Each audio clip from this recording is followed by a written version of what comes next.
Welcome back into another edition of Monday Night Quarterback. It's April 21st, 2025. We all survived 420 Easter. Whew, it was a close one. Glad to have you back. We got a lot of topics tonight. I'm very excited about tonight's show. It's Monday Night Quarterback. I am your quarterback, El Jefe. Before we get into it, make sure you buy your event tickets, sporting events, concerts. Concert season's coming up. I know I'm excited about that too. Broadway theater, anything you can think of. 12ouncesports.com/tickets. It helps out the little guy, okay? We're still the little guy. As much as we'd love to be the big guy, we're the little guy. All right.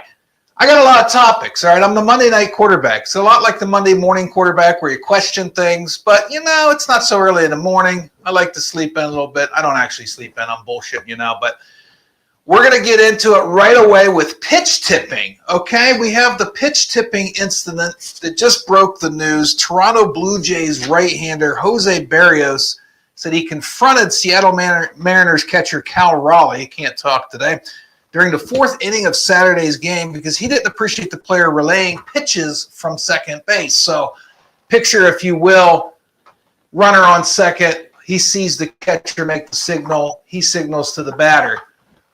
What's the big deal? All right, we back to sign stealing here, like the Michigan incident. I mean, this isn't the Patriots sneaking into a stadium and filming a team. This is your catcher is giving signals that the camera can see. Half the stadium can see. Like, maybe change them up a little bit. What are we doing here? All right, the Michigan thing I think was controversial, and they got in trouble because they were going to opponents' stadiums when they weren't playing there. But what if they decoded the signals in real time on the sideline? Is that an infraction? Like, I don't understand. You're given a 1 for fastball, 2. They still have to hit the ball, right? This is a huge incident. Berrios was all worked up. And, it's not guaranteed success if you know a fastball is coming. Guys guess pitches right all the time, and they miss anyway. But this whole sign stealing, pitch tipping, like, there's a guy on second base. Do you think maybe you should change your routine up or get mad at him if he sees you have a 1 down or a 2 down? Like, who should you be mad at? Of course he's going to let the batter know, here comes a fastball. This fake outrage about, you saw our sign and you told your batter what was coming. Of course I did. We're trying to win the game. We get paid to do this stuff, okay? Any sport where your signs are clear and visible are ripe for the picking, so stop getting mad. In basketball, the coach will yell, elbow 22 or whatever the name is, rotation. He calls that 3 or 4 times. The defense has already caught on to what they're running. Why isn't that a controversy then? This pitch tipping thing is goofy. Monday Night Quarterback says, get over it. If there's a guy on second, change your signs. If you don't change your signs, quit whining. All right, next topic. Holy cow, people. Come on. We're just looking for reasons to complain. Speaking of which, flopping. Is it a crime or is it good strategy? Okay, because I'm not going to say I'm a huge fan of flopping, but, is it criminal? Is it cheating? Maybe you think it's cheating. Chime in if you're watching on YouTube or X. I've been watching soccer many years. It's trying to gain an advantage. It's on the ref to determine is it a foul or not. LeBron made huge news against the Warriors the other night. The Timberwolves. I watched the Warriors last night. He was clearly not hit, okay? He was trying to get a call. He only got 2 foul shots in that game. That's unlike LeBron. He's used to getting 8, 9, 10 foul shots a game. He was working for a call. His over-the-top reaction, and I just dropped my papers, I'm so worked up. His over-the-top reaction and walking down the court, not getting back on defense. Okay, I'm going to pick this up. That was over the top. But we're treating guys that flop like they're committing a federal offense. It might be good strategy in that moment, okay? Catchers frame the pitch to try to get a strike call, right? Defensive linemen that jump, point at the offensive lineman. It's all the same concept, trying to trick the ref into thinking that the other guy committed a foul or an infraction and you did nothing wrong. All right. So, I mean, again, all this outrage of, the gamesmanship. Is LeBron bad at it? Yes. And does he put on these big theatrics? Yes. I would much prefer, I'm not his mentor or his advisor, but say something right, he hit my arm and then get back on defense. I mean, don't go in this big, rendition of, some Broadway musical and just not play defense for your team. But folks, flopping or, pointing at the offensive lineman or framing the pitch, it's all part of the strategy. We got to calm down a little bit. It's not the end of the world. Next topic. We're blowing through these. This is actually my favorite topic, so I'm going to slow down just a little bit. This is Monday Night Quarterback, April 21st, 2025 on 12 Hour Sports. Nico is taking some heat, and I kind of have to laugh at the NBA's response, the Mavs' response. I mean, they were kicking people out when the trade first happened, and they sent Luka to Los Angeles. They were kicking people out for starting Fire Nico chants. And things have progressed since. It hasn't died down. Mainly because I think part of the reason is the Mavs lost. Davis got hurt again in that playoff game. They were zooming in on Nico. I mean, the networks bring it on too because the NBA is uncomfortable right now that Nico's getting all this hate. But the networks they're in bed with aren't doing them any favors. When Anthony Davis got hurt, the camera zoomed in on Nico. They zoomed in on the team staring at Davis. They clearly know it's a bad trade at this point. Maybe Nico didn't think it was at the time. And honestly, the handling of how the fans are taking it is comical to me. Like, they're the paying customer. They're not happy you got rid of their, you could say, franchise player. I don't know. Maybe Kyrie Irving's that. But this was Nico in an interview saying, this is comical, saying he didn't know Luka was this popular. Roll tape, producer. And outrage from the fan base, has that exceeded what you were kind of planning for? Yeah, good question. I did know that Luka was important to the fan base. I didn't quite know it to what level. What? Monday Night Quarterback says, if you're the GM, maybe you should have a finger on the pulse of the fan base. What are you talking about? You had no idea how important he was to the fan base. He was the favorite player. And now he's leading the Lakers. I mean, the Lakers look pretty damn good. They're going to have their hands full against Minnesota. But seriously, you didn't know? And then it turns out there's a lot more to this than meets the eye. So there's a lot to read through this. I'm going to try not to bore you like literally reading through word for word. But Nico said, yeah, I have no regrets on the trade. Part of my job is to do the best thing for the Mavs, not only today, but also in the future. How did you help the future if you got a guy that's historically hurt versus a guy that's putting up crazy numbers all the time? Like, how is that helping them for the future? Well, let's dive deeper. Apparently, he replaced the training staff. A training staff that was well regarded, he got rid of.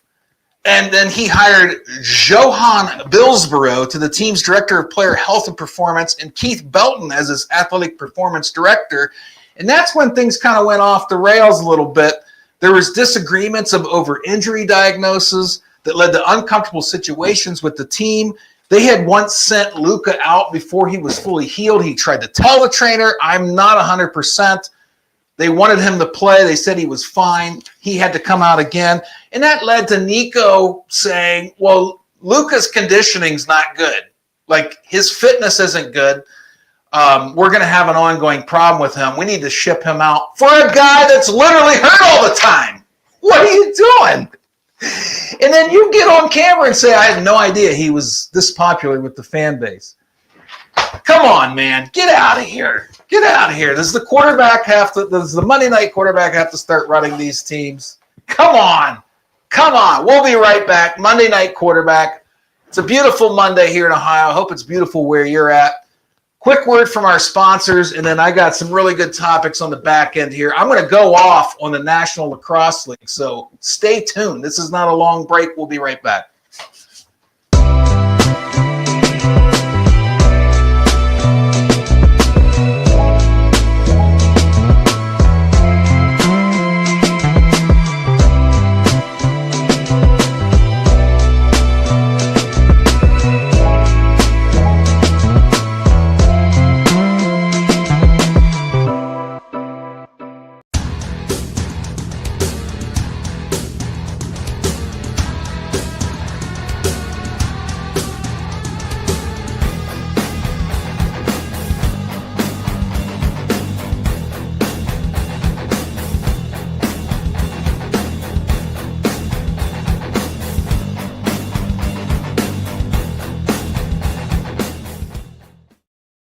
Welcome back. Thanks for hanging in there. It's only a quick little 30-second break. Monday Night Quarterback live on 12 Ounce Sports every Monday night at 7 p.m. Eastern Standard Time. I am El Jefe, your quarterback. We're going to break things down. Look, it's the playoffs, all right? Huge betting time of the year. I want you to do it responsibly, but go to MyBookie. It's MyBookie, just the way it's spelled, Bookie. Use the promo code 12OZ Sports, all capital letters, no spaces. Deposit bonus up to $1,000. Help the small networks out, folks. We need all the help we can get. We love to bring you entertainment. Let's get into it. This one's kind of funny to me. I don't know if you saw this. Now, truth be told, I'm not an Aaron Rodgers hater. I think it's kind of cool he does. He goes off and these retreats and clears his mind. But this was kind of funny to me. If you bring it up, producer, the graphic. There you go. Take my banner down. So the coach had him fly across the country, okay, to tell him within 30 seconds of meeting, hey, we're going to go a different direction. Like, I want to hear from you if you're watching on YouTube or X. If you're watching on Roku or Fire TV, you can't comment. But I'd love to hear from the crowd on YouTube or X. Do you think this was a troll job, or did you just think maybe they were just thinking, well, we want to do this face-to-face? You ever hear, don't break up with someone via text? It's impersonal. Like, tell them face-to-face. Maybe this is what maybe he had good intentions, but he made it fly all the way across the country to tell them within 30 seconds, yeah, we're going a different direction. And who could blame them? I mean, his first year, we all know, Aaron Rodgers got hurt on like the 5th play and missed the whole season. Went off, was doing a bunch of peyote and whatever he was doing, a frequent guest on Pat McAfee. Year 2, he played, but it didn't go very well. And they even got Devontae Adams for him. But I'd love to know what you think. Maybe I'll ask my producer during the audible. Was this a troll job, or was it kind of like the old thing of you don't break up via text? You get face-to-face, be respectful, and say, we're moving on. But Aaron Rodgers had indicated on a recent podcast, this might be it. He's actually considering retiring. It reminds me of the old Daniel Tosh stand-up routine when people would give Brett Favre this hard time about not retiring. And Brett Favre's like, I'm getting paid $4 million to play quarterback. I don't care what they said. I mean, it's a vulgar joke, so I'm not going to be vulgar. I'm going to clean it up. And then he became a backup. They're like, why are you being a backup? You're a legend.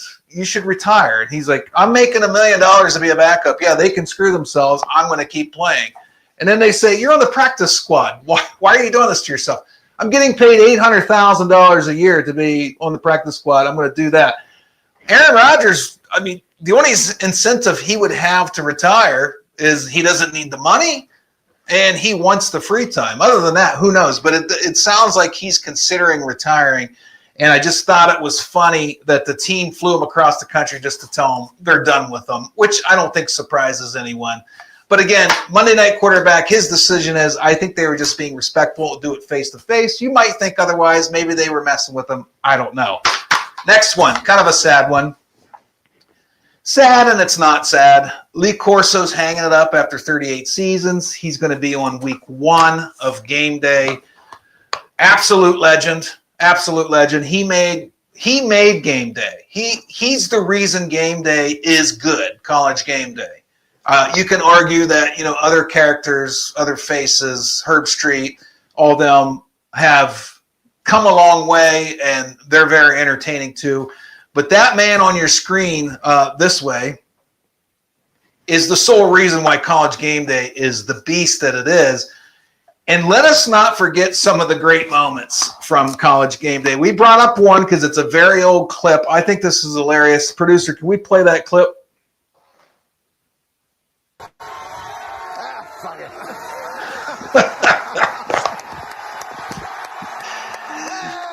Right on live TV. Right on live TV.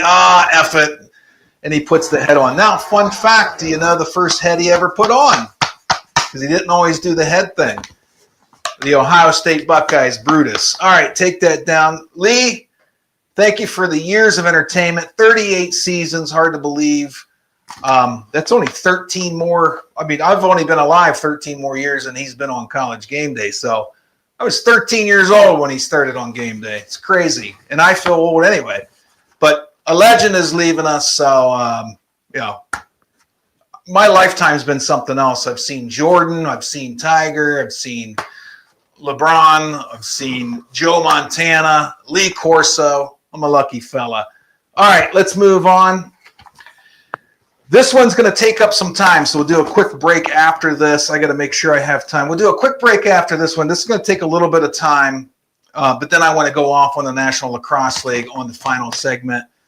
And then, of course, my producer's got an audible. But the draft starts Thursday, okay? I just want to remind people, all right? Because I think El Jefe knows ball. I think I know ball.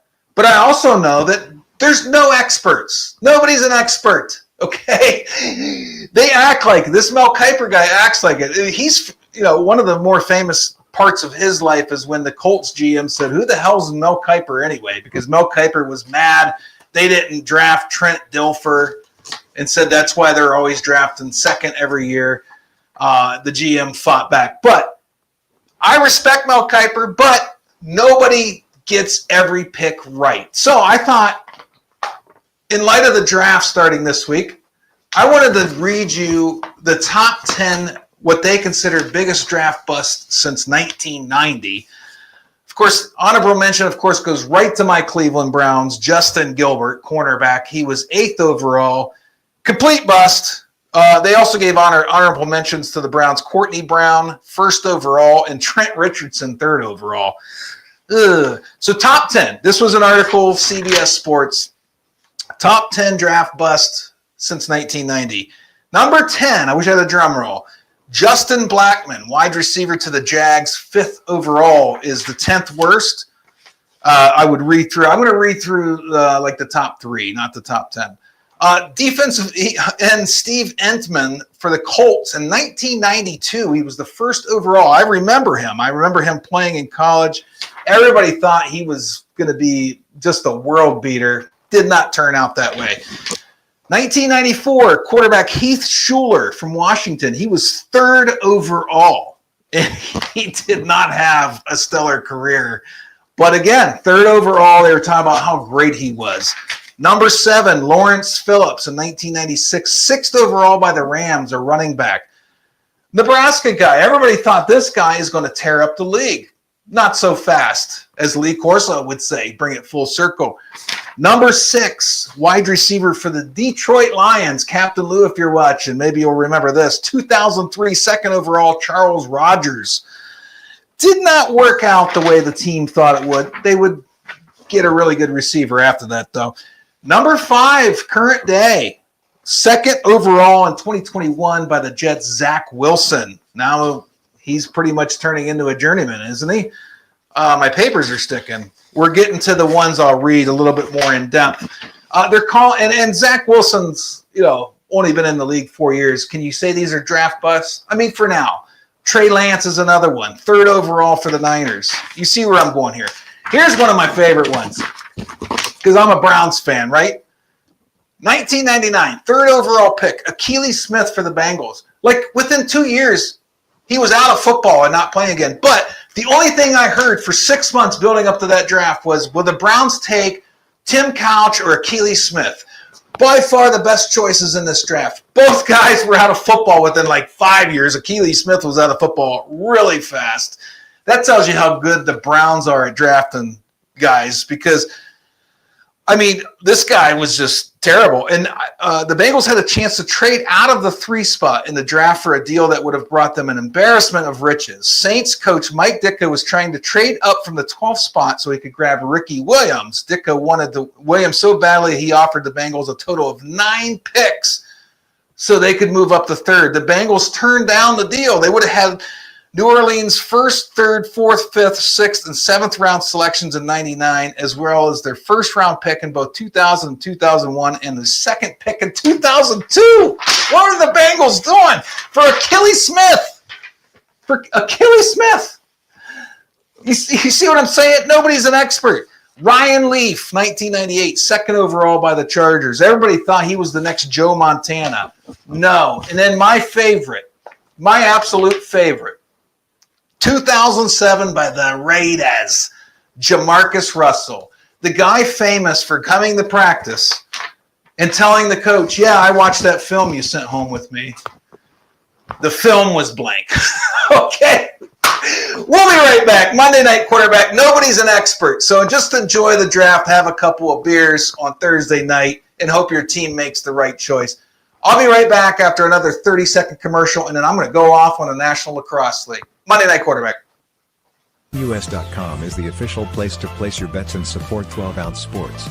All you have to do is go to betus.com and type in the promo code 120Z and you'll instantly get a deposit bonus. This is America's favorite sports book. And remember, always gamble responsibly.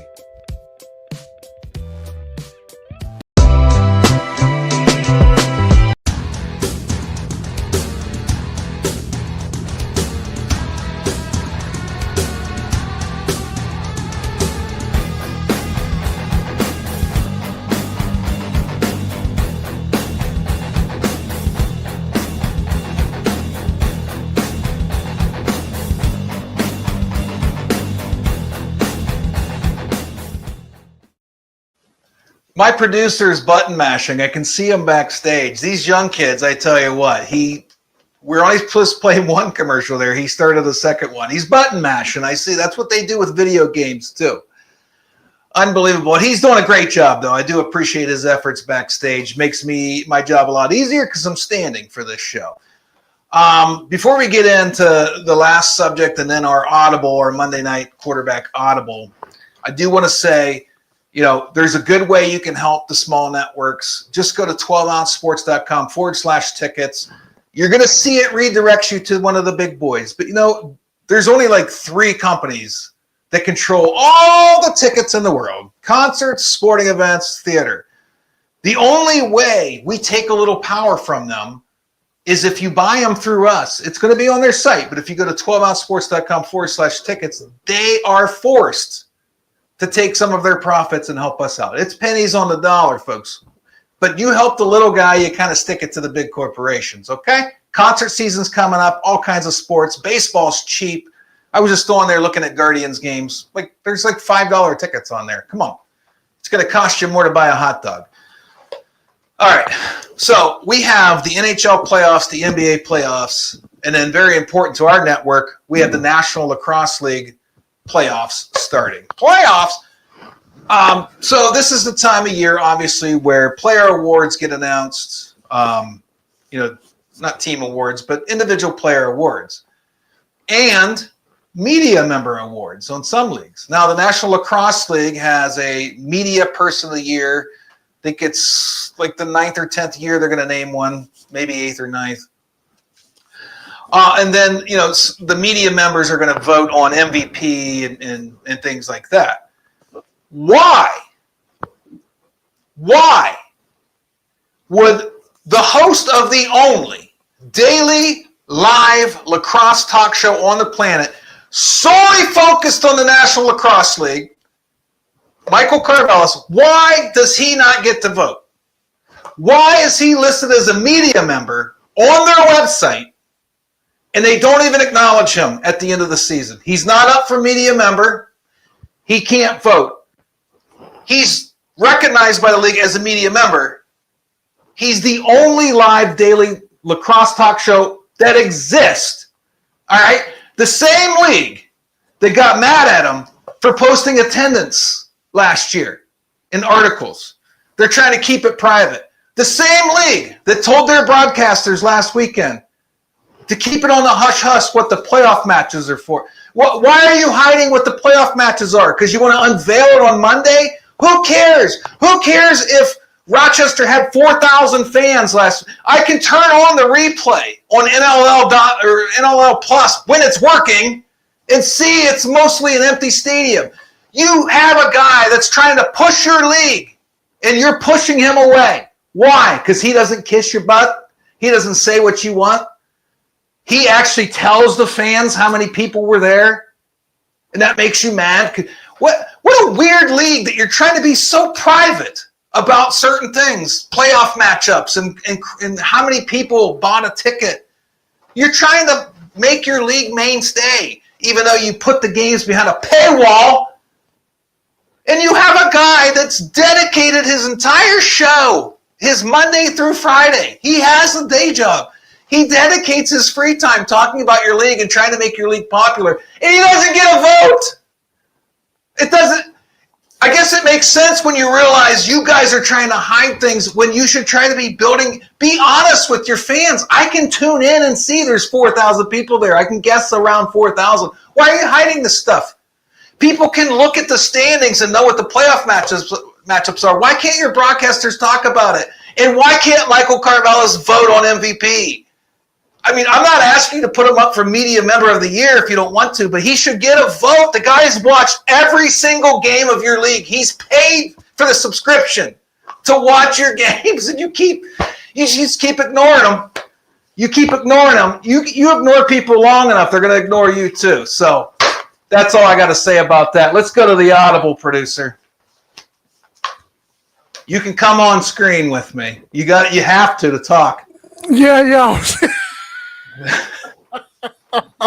Great job today, by the way. Thanks. Regardless of the last segment, that was fun. So You didn't like the last segment? You didn't like the last segment? no, I loved it. I just, you know how it's hard for me to take compliments. So here's the thing. Okay. Thank you, though. It's funny you mentioned these two names when you were saying I've grown up and I've got to see, this guy Jordan, this guy LeBron. I was like, oh, that's weird. My Audible is actually going to be this because this gets lost sometimes in I know no one wants to go here sometimes, but the NBA GOAT debate, right? Okay. I believe you think it's Jordan, correct? What's your question? You sound like a kid. You sound like a kid in college that has a report, like a verbal report for the class, and you don't know what the hell you're talking about, so you're just saying a bunch of things. What's your question? I think he likes LeBron. So, Jordan. So the reason that comes up is because LeBron is now in year 20-something, still playing in the playoffs, even though they lost game one with a chance to win a ring still. It's very possible the Lakers win it. I want to know why you think fans believe the debate is over, even though LeBron still has a chance to win more rings. Do you know why that is? And do you think it would sway you one way or the other if LeBron does win a ring before he retires? What is up with that? That's what I want to know.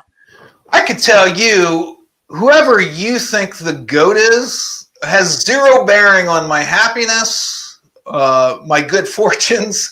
I've never understood this because Wilt Chamberlain scored 100 points in a game. I don't think anybody else has ever done that in professional basketball. Bill Russell was on 500 championship teams. Michael Jordan was different, okay? Michael Jordan was different. He had crazy moves. Yeah, we see the average player making those moves now.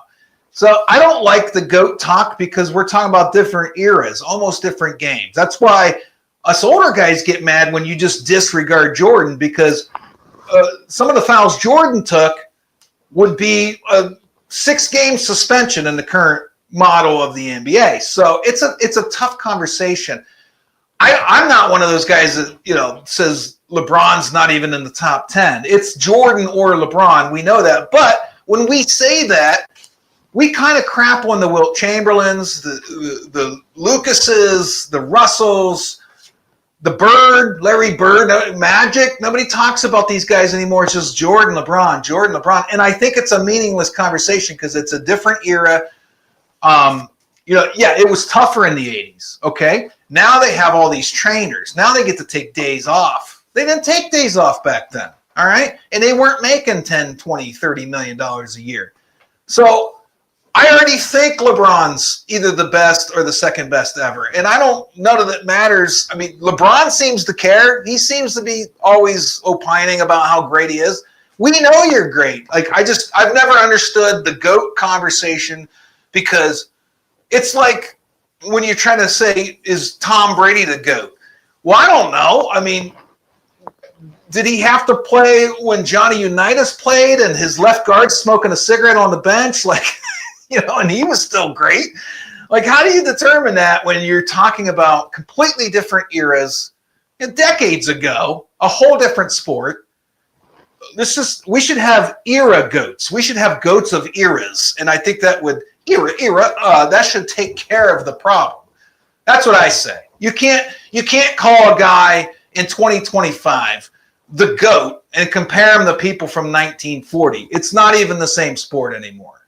I think we should have, every 50 years a new GOAT. And then we'll have, if you live to be 500, you'll know, 10 GOATs. There you go. Get to know 10 GOATs. That's my last saying. Thank you for watching Monday Night Quarterback. We ran a little over. Thanks for hanging in with us.